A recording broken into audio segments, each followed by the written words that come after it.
This is the President McCormack Podcast with your host, Mark McCormack.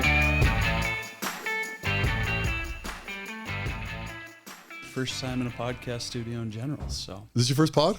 Yeah. Dude, popping your cherry, man. Popping the cherry. There you go. Yeah. Looking good, though, dude. Look at your hair, man. Yeah. Ready to rock, beard all trimmed? I cleaned it up. Not yet. I go to the barber today, so. Oh, do you? Yeah. Oh, you always He cut look me a couple hours early. So. How much do they shave off of it when they get it done?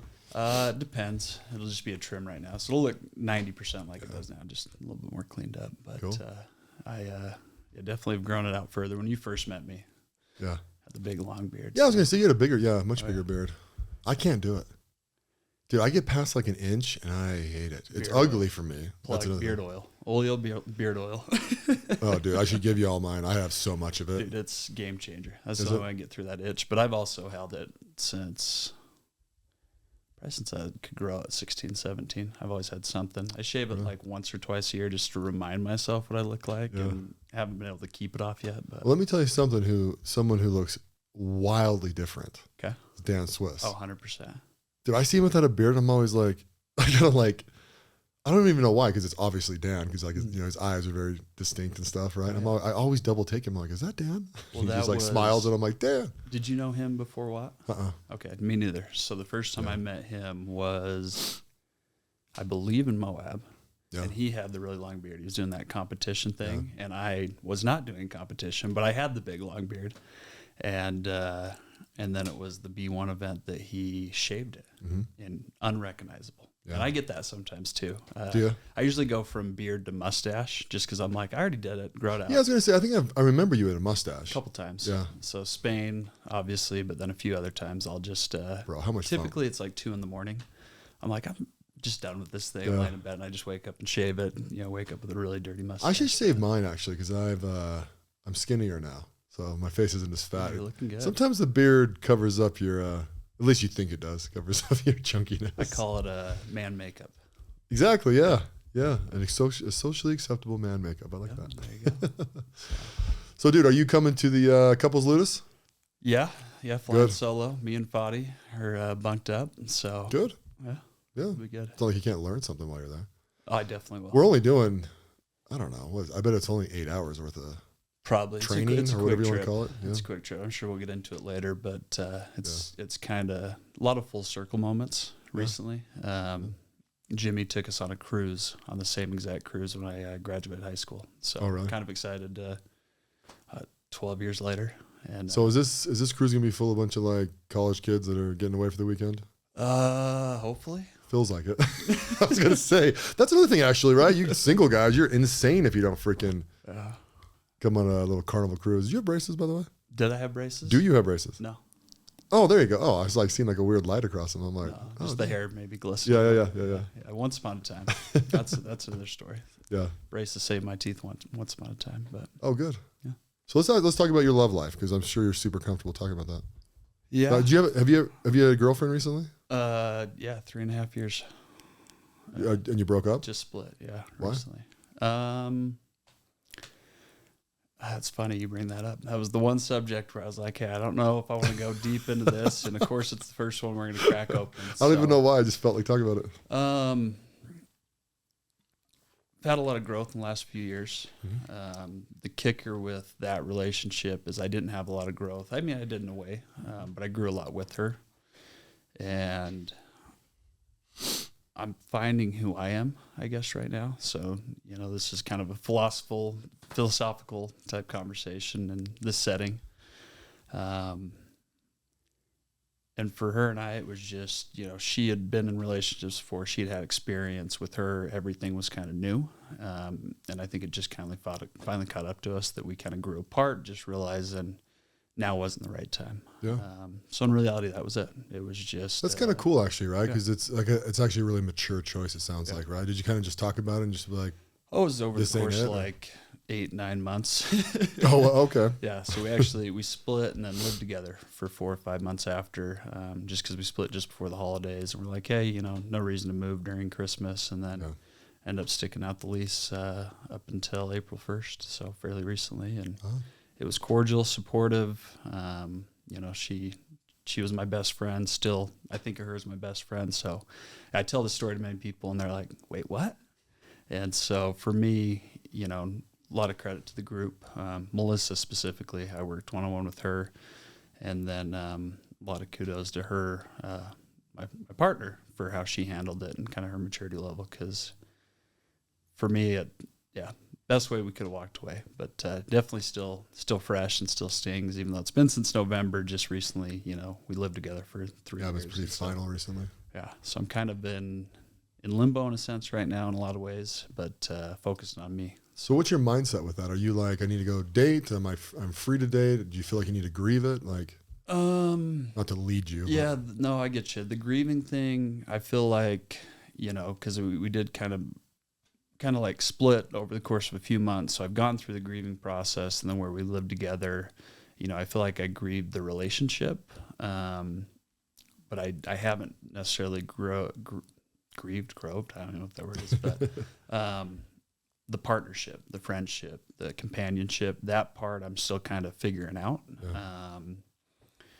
And I haven't had a ton of time to myself. So over the next few weeks, I've got kind of some stuff scheduled where I'm going to kind of sit down. I've had a couple other life events recently that feelings have kind of been shut off in that sense. I've kind of been in go mode by design, and realizing I need to kind of take a step back. So I would say I'm more in the just still go mode, not really focused on a relationship, really focused on figuring out who I am as an individual, because a lot of my identity and a lot of my growth in the last few years has been keyed in with her. And so trying to leverage, you know, the stuff I've grown, how I've grown the last few years with her, and trying to kind of figure out how that places, you know, in my own. So back in the dating world, I wouldn't say so.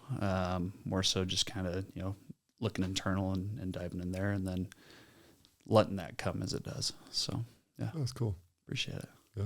Yeah, that was okay. Okay, cool. That was nice, man. See how easy that was? It was kind of fun, man. Yeah.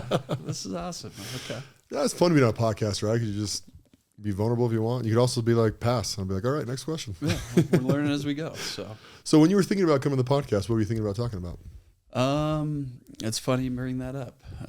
So you and I have had, you know, not a ton, but a few one-on-one conversations. And I think you hit me up about a month ago. I was stoked, and then travels and this and that. Yeah. It's one thing that's newer to me. I'm on the road quite a bit. You've been doing a lot, so trying to figure out schedules.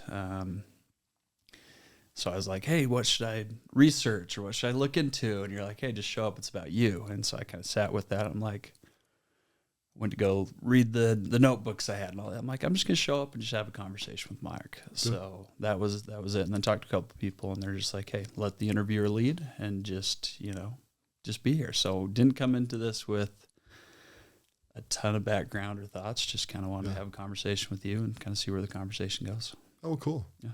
Yeah, I like that. And you know, the point of my podcast, you know, other people's are different, but like, it's just, I like people to feel like they're a fly on the wall, you know? So as they're listening to this conversation, it's like a real conversation, you know, like we didn't prep. I don't have pad questions to ask you, right? Like, trust me, there was 1 second where I was like, I'm going to get into Kobin's relationship and we're going to dive deep. You know, I'm just like, I just thought about it. I'm like, hey, you dating anyone? What's going on? You know what I mean? Cause it's like, I just feel like when you just ask questions that pop in your head, it's how a conversation normally flows, right? 100%. If you meet someone on a plane, you're just going to start talking about whatever. Yeah. So, it's actually funny you mention that, because I haven't talked to a ton of people about this, but my little brother, a couple others, like, what's the podcast about? And I'm like, you know, because we've gone through the whole Jimmy and you got to have like an intention. I think when you guys were all starting to kind of build your podcast, I'm like, you know, it's just a conversation. It's just sitting down. And then I actually looked up your Spotify thing and read the time, like, with the caveat of business. And I'm like, okay, that actually makes sense, because I've listened to,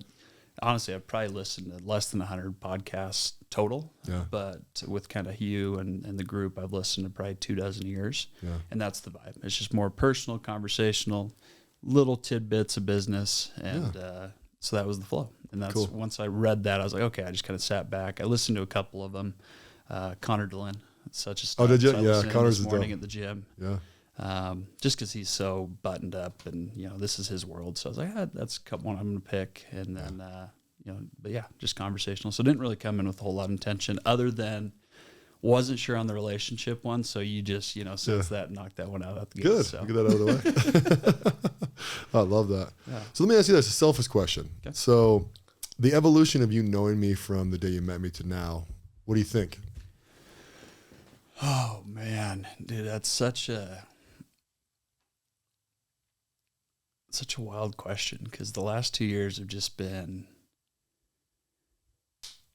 I don't know, it's like you're on a train and it just isn't stopping, and it's just the momentum's going. And so, when I first met you, you're obviously your presence, big voice. You've been in big rooms. You've probably been a part of more mastermind type groups like that. I actually haven't. No. Okay, well, maybe not, but you came in, and maybe it's just the big body presence, the voice. So definitely thought of you as one of the leaders. And then with your experience in corporations and different things like that. So watching that, I would say, I think you kind of had a childlike kind of vibe, but I feel like you've tapped a lot more into that. Kind of free flowing, easy going, but based in consistency. So that's the biggest, kind of the words I was thinking when I was coming in here is you're just a master of consistency. And I think that's been a rock for me and others in the group. And then also I feel like you've kind of, working through some stuff that you had, I feel like you've kind of let alone lighten your load physically, but I think emotionally and mentally and how you handle yourself, it's been cool to watch. And maybe you kind of take a step back in some situations too, where I think out of the gate, you were put in the leadership position, you jumped in, and now you've kind of you've been able to blend in a little bit more, because I think you're a leader and across the board regardless, but I've seen you in moments where you're just kind of, part of the group and you're comfortable with that now. So, but that's why it's such a tough question, is because you can take any, and I know this isn't about Weird of the Day, but obviously that's how we connected. Yeah. And, I put a lot of thought on that, is just so much growth, and there's too much to talk about. Yeah. So obviously your physical well-being is incredible. You look great. Thank you. Mental, spiritual, and just the growth of that. And maybe you would have had it without the group in a sense, but I feel like it's been a primer. No, for sure, dude. You're 100% right. Like I've recently, literally it's been over the last year, 80 pounds. You've lost a small human being, so that's cool. My son weighed himself last night. He weighed 76 pounds, and I'm like, Yeah. Which, no, I've had a lot of growth, right? Not to make it dramatic, right? So much. It's no, it's like anyone's growth. It's just incremental as you're moving in the right direction, right? You just pick up stuff along the way. Am I able to turn this on you a little bit? 100%. So it's kind of what I said, that was one, we haven't had a lot of these one-on-one conversations. So curious, what are kind of the top few things you feel like you've changed or taken away in the last 2 years since we've met? In the last 2 years, and there's been a combination of things inside the group and outside of the group, but I had an epiphany that I needed to be the best leader that I could possibly be. And it was actually right before we did Moab. Okay. And I actually didn't like that thought, because I kind of feel like people should do their own thing, and you're the stewardship over your own life, and there's always a risk when you're a vocal leader that you're going to strike chords wrong with people. And I think there was a little bit of insecurity in my part, or apprehension at least, to get into someone's life and be like, hey, this is what I think you should do. And just be so stuck in my laurels, And after I had this epiphany, I thought, I'm just going to be this person. Because part of the epiphany was, you will make people's lives better. And I'm really thinking about my wife and kids more than anybody, but then it does flow outside of that too, right? And I realized after that thought, as I was pouring into the group and trying to find my place in there like everybody else, and things naturally happen sometimes, and then sometimes you have to choose to make things happen, right? 100%. And I really got comfortable with that. And then what I realized is I want to be 100% authentically me all the time, because that's what I want from you, right? I don't want people to fake it till they make it. I don't want people to cater to me or kowtow to me. I want you to be who you are, right? Because that's true authenticity, right? What's the word? Being authentic. Dude, I am not a grammar guy. Words are hard. Yeah, words are very hard. But to be the most authentic version of yourself, right? It comes with everything. And you will love someone if you can see it all. Yeah. And I I've seen that happen over and over and over and over again. And really nowadays, when I get annoyed with someone, I can mostly boil it down because I know they're showing me one side of them that's not the truth, and they're asking for advice or they're trying to engage with me, and the vibration is just off because their actual shit they're hiding. Yeah. You know? And it's not that I'm like some fixer or anything like that, right? But when you're conversating with somebody and you're connecting with that person, if you're only connecting with 5% of them, it doesn't work. And kind of what I'm picking up there is kind of their motive, and maybe they didn't have or their the right insecurity, the intentions. Yeah, that's cool, man. Well, I think you've definitely stepped in that role, and I've seen it. I've tried. And it sounds like you had to kind of put yourself. Yeah. But it's funny too, right? Because I love that you said that I've kind of pushed myself back in the group, because I really have, and that's been wildly intentional, right? Because number one, God damn it, we're in a leadership group. There's 50 leaders in this group, right? Like, it's too lazy to just be like, those are our leaders and we're the rest of them. You know, we're all the leaders. Yeah. It's like, we're all equal, guys. Mm-hmm. That's how this group progresses through life, is if that's why I get so bothered with the, what's that term? Just left my mind. Imposter syndrome. Okay. Right. Like in our men's group, right? You pay your money, you show up, you're in. Yeah. That's it. Right. There's nothing else to it. I don't care where you're at in your life. As long as you do those two things. There, show up. Exactly. Yeah. You and I in this group are equal. Yeah. We are 100%. I appreciate Unless you or somebody else, say pick me and somebody else, right? Unless they start getting insecure and getting weird, then we become unequal. But it's all in the mindset, right? Because I'm just some bro. You're just some bro. We most likely have 85% of the exact same needs, right? Hungry, horny sometimes. You know what I mean, right? Like, we have the same drive. And so when we align and we're aware of where we actually sit with people, we are a lot more equal than people think. Yeah. And I love that part of the group where I like sit back and let other people step up and engage. And then I learn, and then I get more fulfillment out of it, you know, and because I kind of joke around, I'm a broken record, right? I mean, you've heard me speak enough. I say the same thing over and over and over again. It's not like it's some new thing. I think it's true, right? But like, you know, it's not like I have some wisdom every single day. You know, some of these like gurus, they always got some new little catchphrase that they're going to use. And I'm just not that guy. Yeah. Well, I think you and I are similar on that front. You know, we've got our base understanding, and you and I, we've had kind of these one-on-one conversations where we're able to go out of the ordinary and kind of see the perspective from other people's point of views and accept that that's their point of view. And honestly, my views are fluid. You know, I've got certain things that I firmly believe, but if you give me a good argument, I'm not going to point blank turn around and say, hey, that's my truth, but I'm going to internalize that and maybe take pieces from it. Yeah. And I think you and I see eye to eye in that. And when you talk about a broken record or this and that, you know, but it's what you believe. And when you become authentic, that just becomes your truth, and you status. You're not thinking around, so it comes out naturally, I think. So, no, you're absolutely right. And that I actually think everyone should be like that. I call it being coachable, right? And it's like, you need to know what's true for you.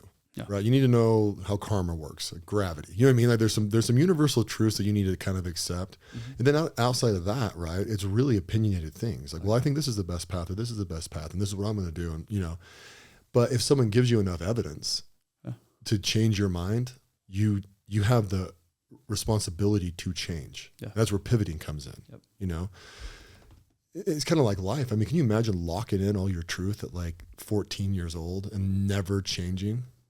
You turn into a miserable old. To answer your question, I cannot imagine that. No.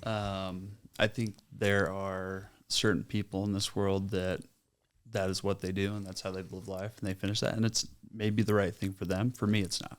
Yeah. That'd be tough. Yeah. Yeah.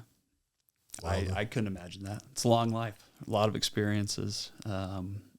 Plus, you'll enjoy it more if you learn. Yeah. Right. I mean, I was just in Africa, right? Like there was a lot of things I learned out there. A lot of things, you know, a lot of things that had to do with racism actually, and how behind America is. Yeah. You know, like, and then how people live over there. Like there's so much data that we gather. This is one thing I've kind of been working on. It's a speech. You haven't actually heard me talk about this yet, but mostly because I thought everyone thought this way, so I thought it was an assumed thing, right? The craziest thing. Yeah, I was like, oh, yeah. It was like, how do you think any different? Yeah. But my thing is like, I'm always in constant feedback loops. Everyone is. Okay. You are, I am. right? When you talk to somebody, you're in a feedback loop, right? I've asked you a question. You don't even have to ask questions, right? From your body language to the way you look at me, to the way you smile, to the way you know what I mean? Like the way that you acknowledge that I've said something or done something, you know what I mean? You're always in these feedback loops, right? And I find it odd with people. They're just like, they just don't get like, well, this guy just doesn't, I mean, it's always weird when I'm with him. It's like, read him, right? He's giving you feedback. You're just not looking at it. You know, some people think everything's great. Then all of a sudden they get, sidecarred out of nowhere. It's like, you weren't sidecarred out of nowhere. You weren't paying attention to the feedback that was right in front of you. Yeah. And that's, it's funny. Now I'm getting a little more comfortable. Good. It's the tonality, the intangibles. That's, I mean, working with Jimmy, that's how I got my start in sales. You know, he taught me that in real estate. It's read the body language, read the room, read the tonality, read the, the words mean something, but how they're presented, that's a lot of it. And you also got to be present to notice that, because if you're stuck in that, I guess, feedback loop, that's one way to put it. You're conversating to respond versus to understand. And, we're here, we're present, and honestly, that's why I haven't listened to a ton of podcasts, is I like the personal touch, and we're so overstretched with what we do in We Are They, where I have the opportunity to be in person, and all these thought leaders, we have the opportunity to see them, shake their hand, have, 2 or 3 minutes personal conversation. But that 2 or 3 minutes in person and being present and seeing them and how they move and how they talk and how they walk, I think is just as powerful as the words they say. And so I appreciate you saying that, because I totally agree. And especially in sales, I mean, you've been in the boardroom several times, and, and you can read that room. I've been able to present to several boards, and, it's as much as the energy in that room as it is what's actually being spoken, for sure. It's funny, dude, because I'll get like people will pitch me ideas or want me to invest or whatever. And I am so comfortable in there. I'm always like, listen, dude, you're doing this wrong. Right? Like, hold on. Take a deep breath. I like it. You're just saying it wrong. Yeah, you are not giving me the data that I care about. Yep. And people are like, oh, like it's funny. It's actually got me really good relationships / networking in the business world, right? Because I'll be like, hey, man, listen, there's actually one of our guys came in to pitch, right, a while ago. And he got really hung up on some of my partners kind of heavy questioning something that he was saying, right? Uh-huh. And I didn't actually have the opportunity to say this to him because we were live, right? I didn't want to. It was one of those things where I didn't want to embarrass him. I wanted to make sure he still feels like the professional in the room, or the expert in the room, not the professional. But I wanted to be like, bro, you are hung up on something that no one cares about. Yeah. They just want an answer. Just move back. Because when you actually pitch, right? If someone asks you a question that's kind of off topic, you just answer it and you go right back to your pitch, right? Because you need to satisfy them or they're going to get annoyed, right? So you just satisfy them and you go right back to what you're doing. And so there's an art to it for sure, right? And you really actually do this all the time with people, right? When you talk to them and you want to convince them to do what you want to do or whatever, right? You acknowledge, give them credit, and then back to the line. Another thing too, like I wish people realize this. Everyone can be stupid, whether you're smart or not, right? So if you're 100%. In a room pitching, say there's 5 VCs across from you, right? You should automatically assume one of them's stupid, right? Okay. Because then if the stupid one asks you a stupid question, right? I know there's no stupid questions, wink, wink. But if they ask you something, you'd be like, oh, this is the one. And you just answer a stupid question. Then you focus your attention back to the other 4 guys or girls, right? And focus on that. You can actually watch it happen in Shark Tank a lot, right? Because they're trying to say, not really outrageous things, but they're trying to say things that like get your attention, right? Then they'll be like, and I'm out, blah, blah, blah, blah. And people are like, are you sure you're out? Well, like, dude, once they say they're out, that dude is dead to you, right? Move on to the next person, right? Like I would actually love to go pitch on Shark Tank because I'd get a deal done no matter what. Like there's just no way. It'd be an experience. I mean, it'd be fun, right? Oh, yeah. Like who wants to invest today? I'm trying to think. It goes back to that pivoting that you're talking about. You got to be able to be agile. You got to be able to move. And, in that situation, and maybe it comes down to what you actually provide or have. And I don't know. Well, one thing about pitching, right? Mm-hmm. When you're pitching yourself too, mostly from the VC side of the table where we want to put our money, right? The first thing we want to do is look at a business and say, do we like the product? Right? Because if you hate the product, it's not even worth talking about, right? Then you're going to go, okay, can they make a business out of this? Or is it a business that we can explode, right? Can we, if I put $1 million into this, can I get $10 million out of this in 5 years, right? When we do the next round of funding or sell or whatever, right? That's where your mind's at. The next thing is, do we like this dude? Okay. So because if they don't like you, tertiary. Oh, absolutely. Product, growth, and then the person. Yeah. Okay. Because you got to remember, right? You're with mega wealthy people. Yeah. Okay. I don't want to do anything that's not going to be fun, right? So if you're an asshole, even though your business is awesome, I'll pass. Yep. We saw 350 deals last month. We'll fund one or two of them. Yeah. Wow. So it's real easy for us to just, knock that dude out of there, because there's plenty of places to put capital, especially in the United States, right? And so, but people don't get that. They get really product focused, or like they don't understand the gravity of the entire thing. I almost need to put a little video together before people come pitch. I'm like, watch this YouTube video. How many times do you have that person across from you pitching and you just look at yourself, or you look internally like, you're the right guy, that's the wrong product?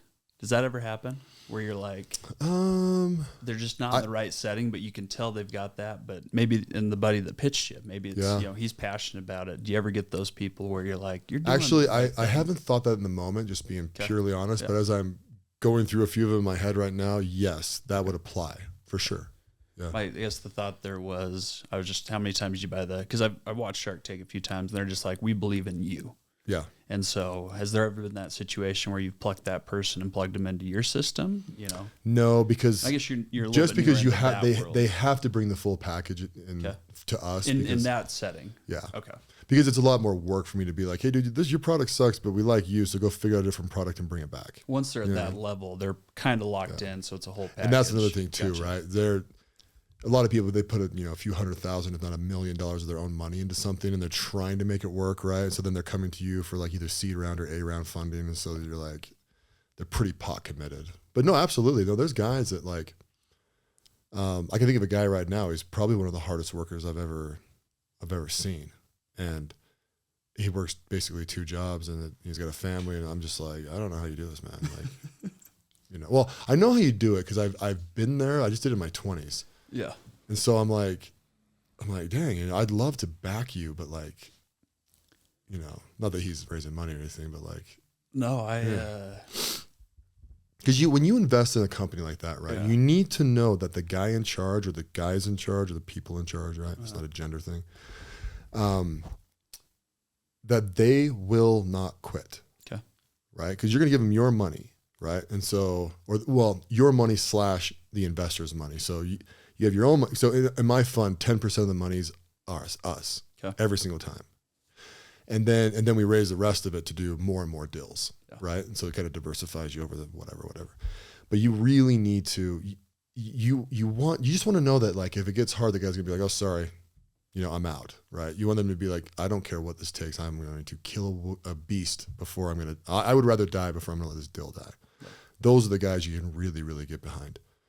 And not that they have to go to the ends of the earth. Not only is it 10% of your money, well, it's 10% of your, but it's 90% other people's money. They've entrusted you, so the fiscal responsibility there. Yeah, that makes sense. I'm thinking a little bit more, in my world where I don't have the family. So we're different perspectives. When you're talking about the guys working 2 jobs, has the family, I'm looking at you fathers, and I'm like, how the hell do you guys do what you do, let alone what I do like in a day-to-day, like, so respect there. You got to get efficient, right? 100%. It's the only way to do it. Yeah. Inconsistency, structure. And I guess as we were going down that rabbit hole, I was just kind of thinking more in my world, individual type contributors that are just, you find a guy, you can plug them into a system, where that's where I was going versus you're buying a system. And I know you're a big systems guy. So it's like, got to have the guy at top that can run it. But then as the product system you have, is that worth putting money into? So that makes more sense in that perspective. Yeah. So. Another thing too is like what people don't understand with funds. We'll just kind of throw this out there, but I'm learning. I know. Yeah, just because so I appreciate it. So just because one fund isn't going to fund you doesn't mean your deal's bad. Yeah. Honestly, you should if you don't pitch. I don't want to make this dramatic or exaggerated, but if I had a company that I was trying to get funding for, you should probably pitch at least 20 investment really groups. Oh yeah. Okay. Well, number one, you want the best deal. So if you have all your eggs in one basket and those guys go, sure, we'll give you the $5 million, but I want 80% of your company. Well, that's going to show you what your market value is as well. Exactly. That's exactly right. You're going to determine your market value based off of that. But outside of that too, even if you pitch to 20 guys, you might only get one group that's like, yeah, because it has to, your company or your deal has to meet their investing strategy. Gotcha. Right. Which a lot of people think, well, they'll just invest in anything. It's like, no, every one of these funds, because when I pitch you, say you're a wealthy guy, I want you to put money in my fund, right? If you're smart, you're going to say, well, what's your target? And I tell you what my target is. And then if you're like, yeah, I want you to target those, I like that you're going to do that, right? So early stage tech companies, right? We want to seed. This is actually what we do. We want to be an early stage tech, seed them, pick our winners, do the A round funding through an SPV. That is how we do it. And that's how you make a lot of money doing that, right? But it takes time. You have to have some patient money. But when you harvest, you 10x, 20x, like you do really, really well. But so if you bring a real estate deal into our company, we're just gonna be like, no. Yeah. And you could be the best real estate deal on the planet. We're just like, no, don't do real estate. But there's funds that do that. Absolutely. More funds do real estate than not. Yeah. Right? Because my thing with real estate is the unsophisticated money goes into real estate. And I'm pretty sure that just offended some people. Yeah. But the reality of it is anyone can do real estate. Yeah. Right. That's why anyone can get a loan and buy real estate, because it's solid. It's very predictable. Yeah. Your returns are wildly predictable, and you actually really can't affect it up and down all that much. Yeah. Right. And so, but wealthy people who invest in our fund, I mean, we have people, billionaires that invest in our fund, a couple $100 million, they put a couple million. It's not like they're betting the entire bank on the whole thing. Right. But they already have real estate. They already have stock. Right. So they want their money to go into medium risk, high reward deals. Yeah. And that's what we offer. And that's the world you're in. Yeah. They've got their base. And that's the thing, you can knock on real estate, and that I don't own a house, haven't bought one. Did real estate when I was 19, kicking myself that I didn't buy one, because it just would have given me that base to where you could take the risk. Because you really need to get to that certain plateau where you're good. And then beyond that, I'm a gambler. Exactly, yeah. But I gamble a little bit too much right now because I don't have that base, but I'm kind of gambling on experiences right now. But I totally get that. Real estate's a part of it. But yeah, if you're looking for 10, 20, 30x returns in the world we live in now, that's tech. That's technology. Yeah, it's not real estate. It's not real estate. I actually had a guy hit me up. He's got a trucking company. And the funny thing is, I own 2 subcontracting companies. And How many businesses do you own? I'm actively managing 5. Okay. So I was just curious. Yeah, and then I'm a partner to VC fund, but I also have my own money. I've invested in private enterprise as well, personally and through funds. So, gotcha. But 5 depends how you want to look at it. Day-to-day operations, you're involved in 5. Yeah. Okay. Can I go fire someone? 5 companies. Gotcha. Yeah. I mean, I might have a little influence in a couple of other ones, but yeah. Gotcha. So, and they range, right? Some of them are pretty big size companies, and 2 of them are actually pretty small right now, because we're like Scallywag, right? With Jonah and Nick. Oh, yeah. So we're all 3 of us are partners in there, but we're growing that, and we started it last year. Okay. So it's, but I love that. I love those 2 guys. They're freaking amazing dudes. That's one of those, I don't know a ton about that world, but you got 2 A players that are passionate. They care.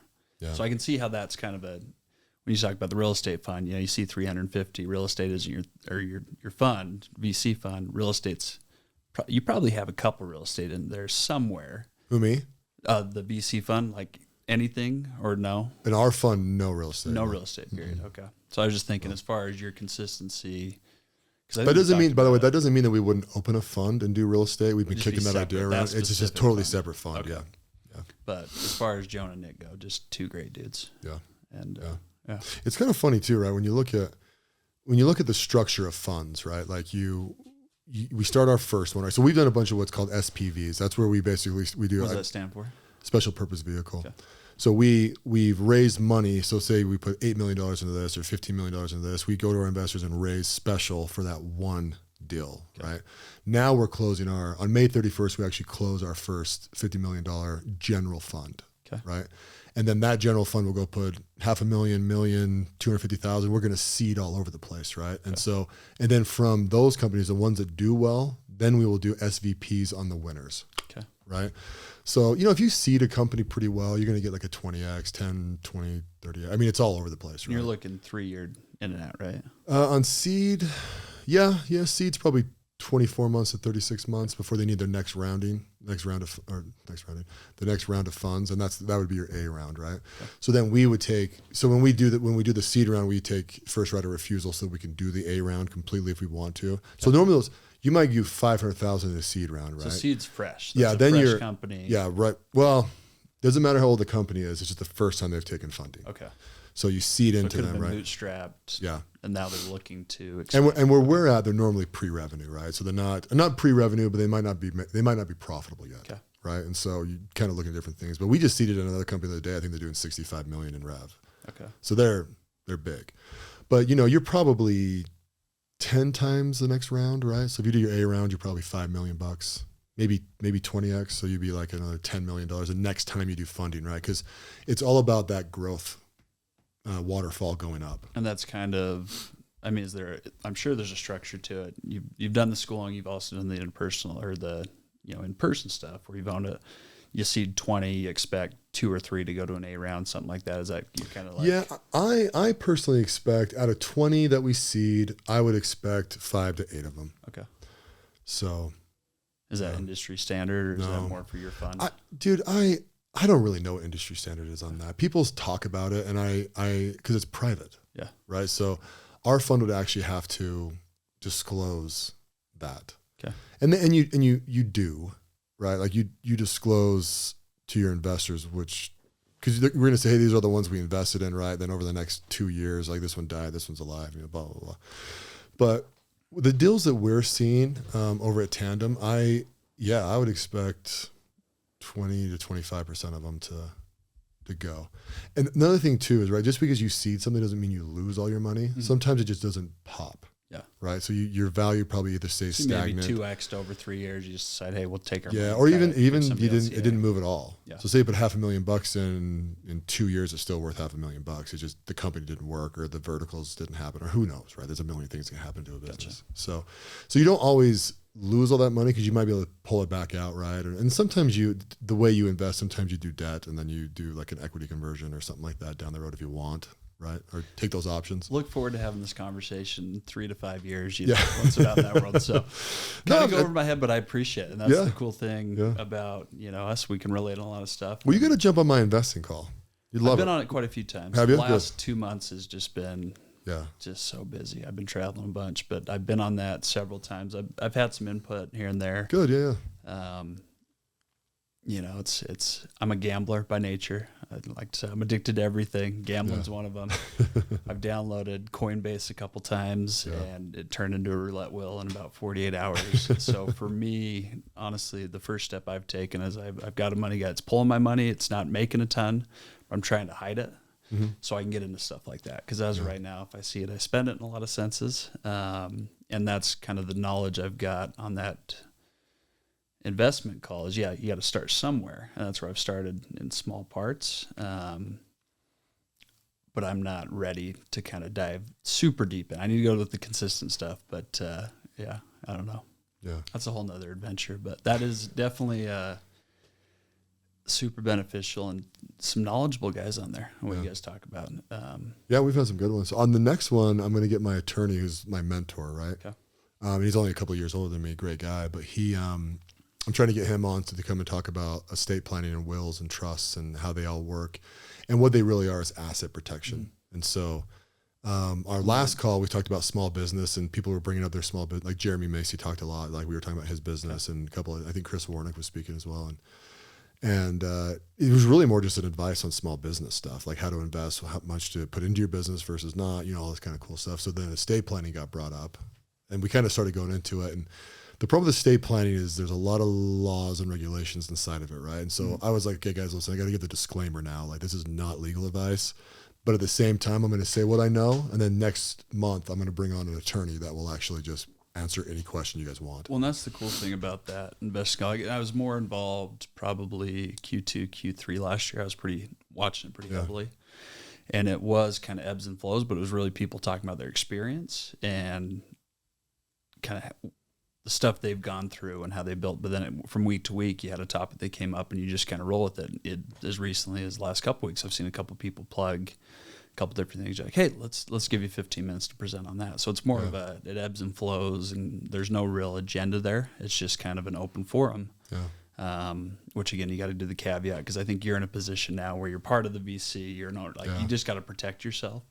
But the experiences those guys have, for sure. Yeah. Well, and then the whole investment call thing too, like the tone I want in it is, it's like, guys, I'll give you my advice. It's your responsibility to decide if it's right. Yeah. You know, like it is with everything. Mm-hmm.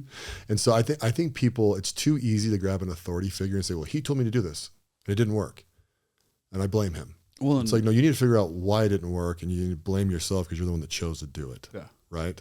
Well, and for somebody like me that's not heavily invested, don't have millions to throw around, what it's provided me is a base understanding of that world. Yeah. So now I know when I get myself in that situation, I have been on a smaller scale, but I know 2, 3, 5 years down the road, I can reference back to that. You know, I'm always taking notes. I've got my library notes, so I can do the keyword search in OneNote and be like, oh, Mark talked about this 3, 4 years ago. And then the cool thing about where we're at now and the relationships through that group is I know 5 years down the road, I'm like, okay, I'm ready. Remember this thing you talked about? Yeah. Let's dive into it deeper. But I'm kind of staying more on the surface level, just because you got to pick your battles at this point. So I'll tell you, did you sign up for the Be Better? I'll be out of town. Oh yeah, that's right. Yeah, that's right. So it sucks, dude. I'll be traveling. One of my partners is going to speak at there, and he's one that's a billionaire. He's freaking dope. So, but it's funny for me. So the Be Better Summit, I'll give a little plug here, I guess. Yeah, but please do. The whole point behind this thing is I see all these little events. You know, there's one this weekend, and they're quasi networking events, right? Where they're like, oh, go network, and people are like, hey, I'm Mark, and I do. You know, it's like it just doesn't work. Yeah. Right. And if you're a big personality, you could probably go get some value out of it. But like, you know, listen to guys speak for 10 hours and then it drives me nuts. So instead of me bitching about it, I'm doing my own, right? I'm getting a little PTSD about trade shows right now. Right, exactly. Yeah, it's like trade show. Oh, Judas Priest. So my whole thing is, I'm like, okay, it would always be cool if like Ed Milet spoke. I want to ask him questions. Right? I just heard about how you're positioning that. That's cool. Yeah. So that's new. Yeah. So someone's going to speak for 20, and then there's going to be a 30-minute long question and answer thing on a panel, right? Yeah. So the managing member or the managing director of my fund is going to speak, right? And then he's going to sit on a panel with our underwriter and the other managing partner, right? And I'm going to be the first speaker, right? So I'm going to get up and I'm going to be like, listen, guys, ask anything and ask it for you. Right? If you want to know something from these guys, ask them. And their whole thing is like how to basically build your company to a position where you can pitch to us. Yeah. Right? Because if you get into the business world at all, you either need to do that so you can grow, maybe get a bank loan. It's the same principles, right? Mm-hmm. So it's actually a really robust conversation.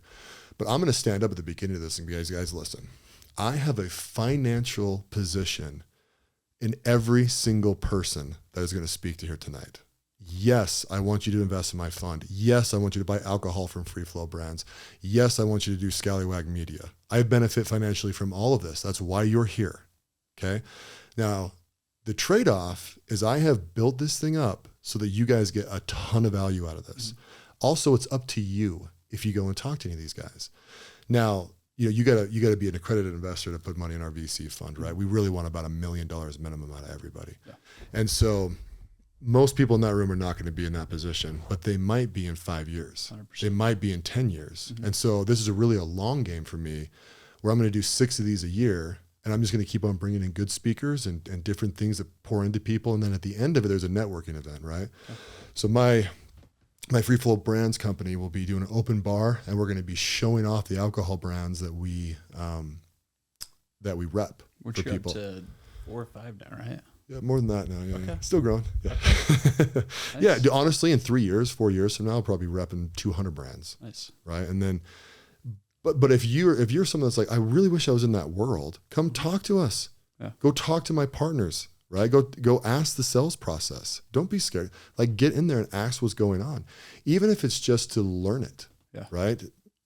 That's what this whole thing's about. And then right as I'm done speaking, I'm gonna be like, okay, everyone, pull your phones out, go to Instagram. And follow me on Instagram, President McCormack, right? And then interact with me, and I'll interact with you. And then we will continue to build our social media presence together. But I want to build my social media presence to a couple million people. And the way I'm going to do that is by asking, right?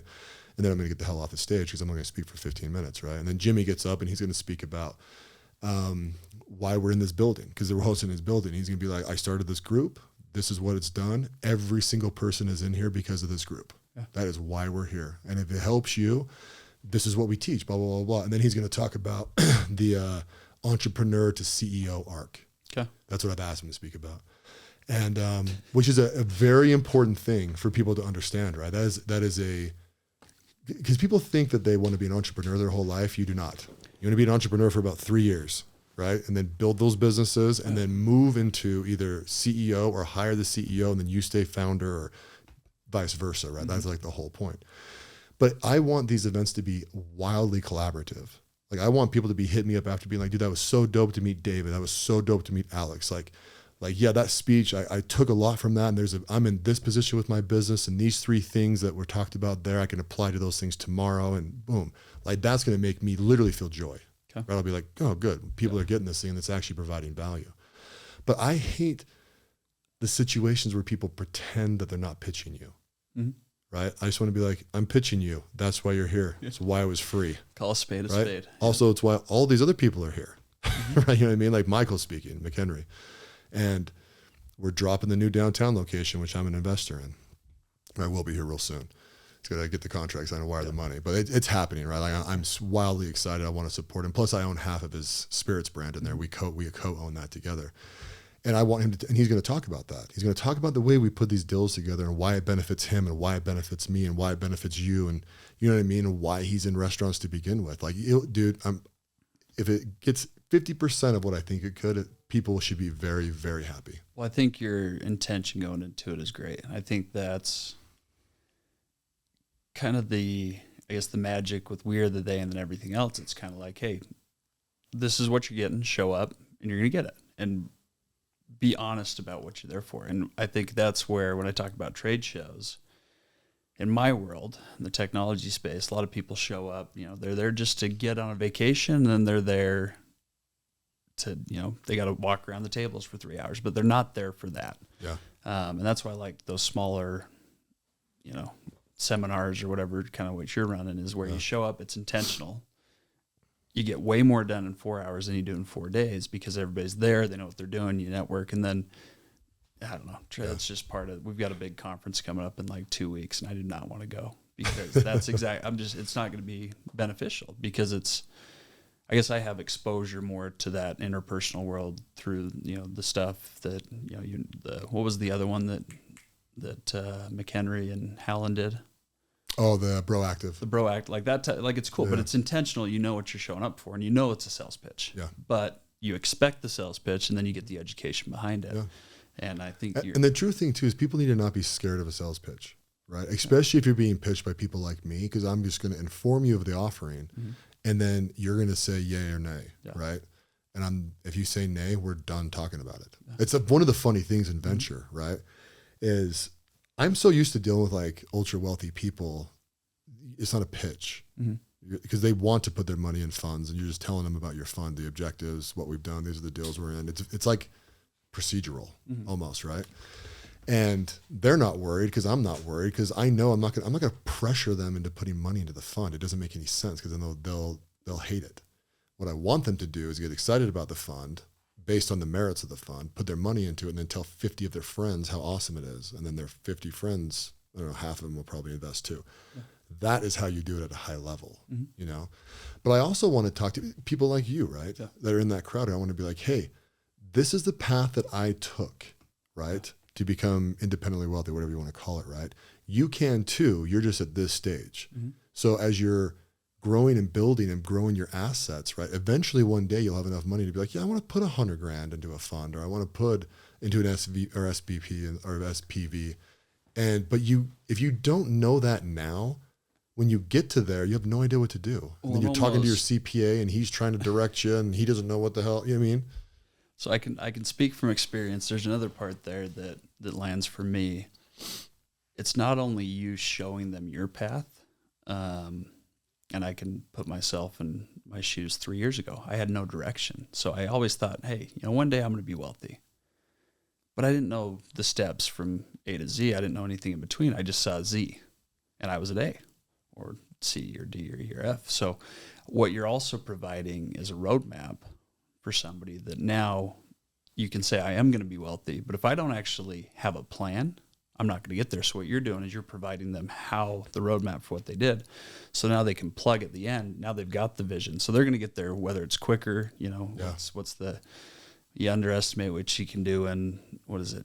You underestimate what you can do in 5 years, but you overestimate what you do in 5 years, but underestimate what you do in 6 months or something like that. But anyway, but you give them the roadmap now, and I'm speaking from my personal experience.